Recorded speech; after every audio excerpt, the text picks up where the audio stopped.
Hello and welcome back. We're going to make some body butter today, which is great for all kinds of stuff. We have Kokum Butter, which helps with elasticity. It's great for body, hair, everything. African Shea Butter, and it also comes as just Shea Butter. And you have Cocoa Butter. All these are great for skin, wounds, bruises, bumps, everything. So I'm making it for the grandbaby and ourselves. So for the grandbaby, I'm actually putting some breast milk in it. Kokum butter is very hard, like cocoa butter. So we're going to go ahead, and I have 8 ounces here. We're going to go ahead and dump that into our bowl. And as we're doing that, I have a pot in the background with some water in it because we're going to do a double broiler.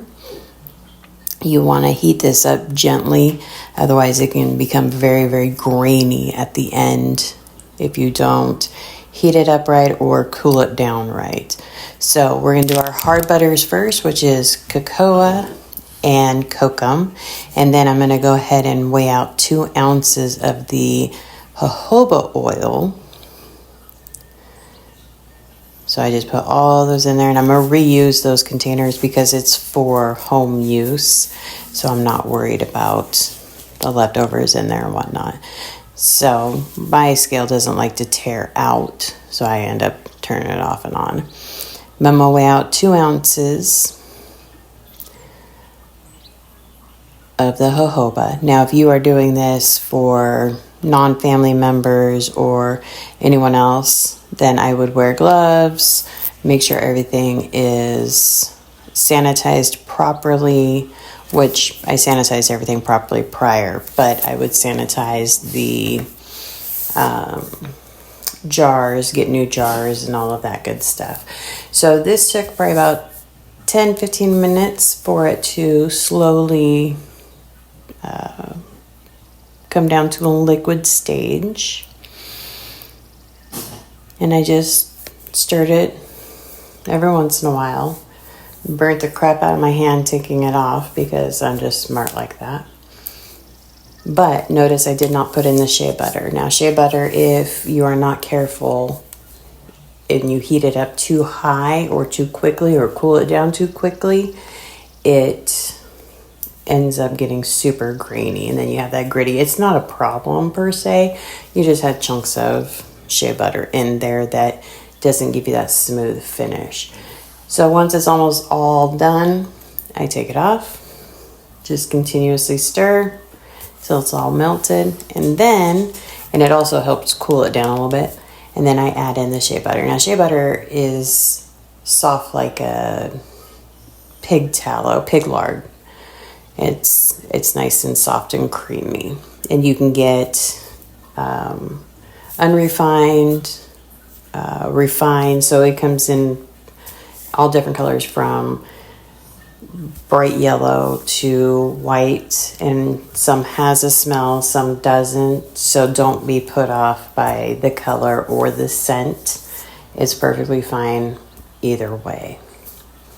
I got all these ingredients off of Amazon, and they all came within days of each other. So I put 4 ounces of the shea butter in there, and I'm going to just keep moving it around, and in the residual heat of the oil and the bowl, I'm going to go ahead and let it melt on down. Once it's all melted, I ended up allowing this to sit while the breast milk finished dehydrating, because I wanted it to be as close to powder as possible. Otherwise, you have to put a preservative in it, and I wanted to avoid that if possible. So here it is, almost done, the breast milk. This is my first time dehydrating breast milk too. It was an experience, to say the least. It was interesting.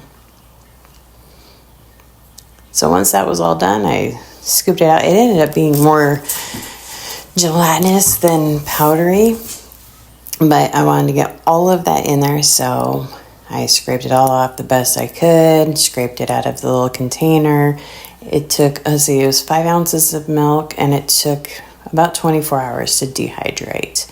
So I got as much out as possible. And then, in order to actually get it to incorporate in it, I used a stick blender and tried to burp all the bubbles out. And what that does is it breaks the breast milk, or if you're putting powdered milk or anything else in it that is a powder form, you want to go ahead and use a stick blender, an emulsion blender, to get it to incorporate and break up into even smaller pieces. It also helps cool everything down. So I pointed out little bits that were still there that I could see. So I continued to do it for another probably 5 minutes off and on, just until either I didn't see them or they were super, super tiny. Now I did some of this scented and some of this, most of it unscented. Now you can see I popped this in and out of the refrigerator and the freezer, and you can see bits of it are starting to solidify on the sides. So the sides of my bowls are getting, or the side of my bowl is getting nice and cold. And then I'm gonna whisk it. Now this is whipped body butter. You do not have to do this. Once you have everything together that you want, you can put it in, and it's cooled down enough where it's not going to melt a container if it's plastic, or you can put it in a glass jar. You can just pour it in. You do not have to whip it at all. And in fact, I did not whip it all the way. I used to make bath products, and until my dying day, I will say that the only reason that people whip bath products is because it creates volume, and they are able to put more into a jar and charge more, and you get less. That's just my personal opinion. Yes, it creates like a creamy feel, but you still get the nice creamy feel even without. It's just with whipped, you can make it pretty and pipe it in and all that stuff. But we're not doing that here because we don't really care. We just want a good butter for baby's body and her bum if she starts getting a diaper rash. So I just continue to whip it for a bit until it starts turning white and more of like a pudding type consistency. Because then I know, one, it's cooled down. And don't forget to scrape your sides. So I kept scraping throughout the process. And here I am with, I think it's off. No, it might be on. I'm just going round and round with it.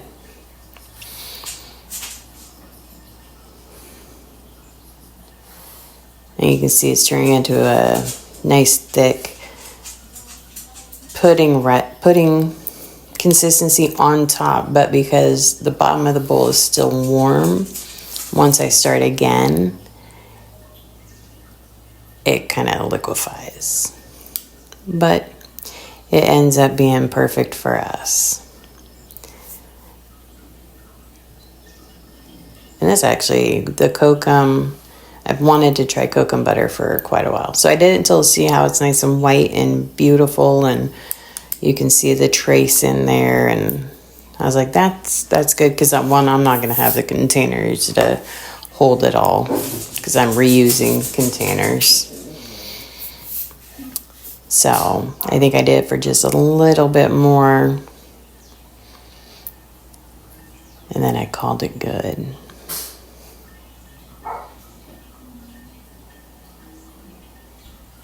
But this blend ended up being a good blend that did not end up greasy. It absorbed nice and quick. It was gorgeous, absolutely gorgeous. If you don't like the greasy feeling of the butters and oils and whatnot, you can add arrowroot powder, and that will help with that greasy feeling.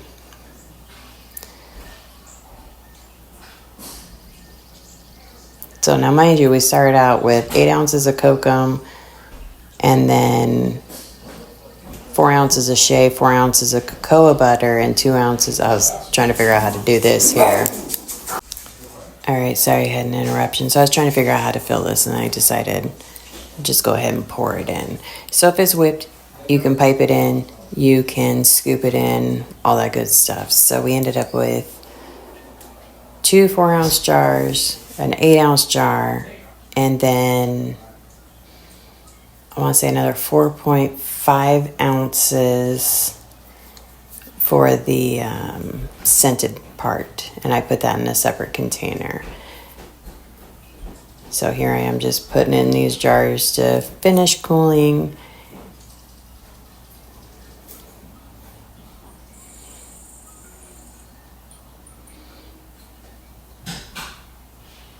And because this is like liquid gold, I want to make sure that I get every last drop possible. So I'm going to scrapey everything.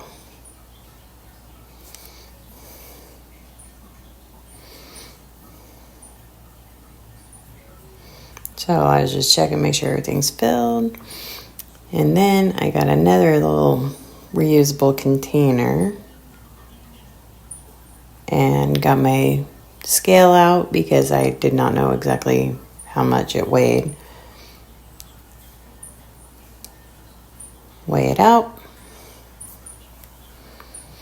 And then I based 3% of that weight on the fragrance.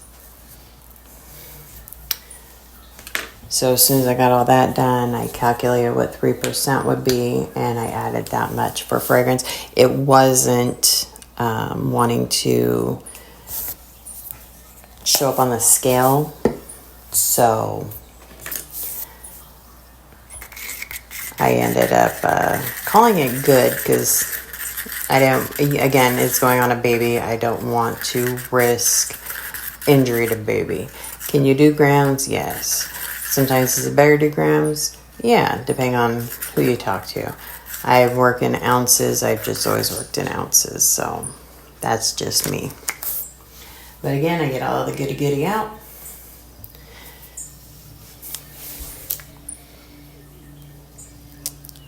See, I try and tear it, and it doesn't want to tear out.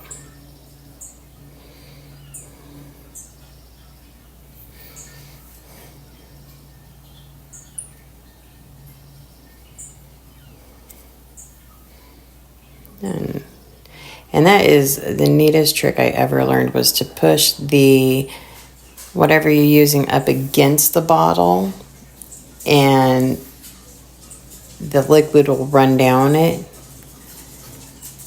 and then it won't spill everywhere.